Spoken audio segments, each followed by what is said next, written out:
Hello, I'm Kevin Hayes, the Story Man. Welcome to the Nightly Bedtime Story Podcast, where you can hear a bedtime story every night. Tonight's bedtime story is The Town Mouse and the Country Mouse, written by Aesop. I hope you like it.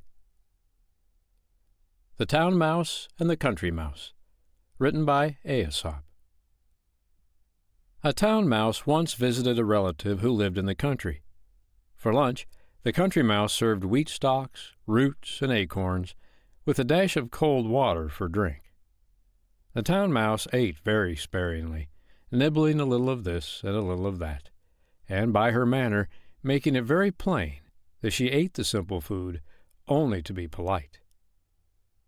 After the meal, the friends had a long talk, or rather the town mouse talked about her life in the city, while the country mouse listened.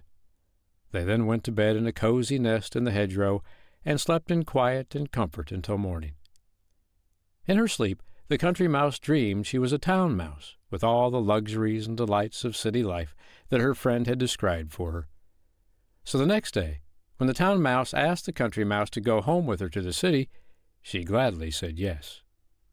When they reached the mansion in which the town mouse lived, they found on the table in the dining room the leavings of a very fine banquet. There were sweetmeats and jellies, pastries, delicious cheeses, indeed, the most tempting foods that a mouse can imagine. But just as the country mouse was about to nibble a dainty piece of pastry, she heard a cat meow loudly and scratch at the door. In great fear, the mice scurried to a hiding place where they lay quite still for a long time, hardly daring to breathe. When at last they ventured back to the feast, the door opened suddenly, and in came the servants to clear the table, followed by the house dog. The country mouse stopped in the town mouse's den only long enough to pick up her carpet bag and umbrella. "You may have luxuries and dainties that I have not," she said as she hurried away, "but I prefer my plain food and simple life in the country, with the peace and security that go with it." The end. Well, the country mouse was sure excited to get to town and try out all the fancy stuff she heard her town friend talk about, especially the food, but she didn't count on the cat and the dog and everything else. Now wait a second. They have cats and dogs in the country, too, along with lots of other things that might hurt a mouse. Well, I wonder if the town mouse ever went back to Country Mouse's house again. I bet she did.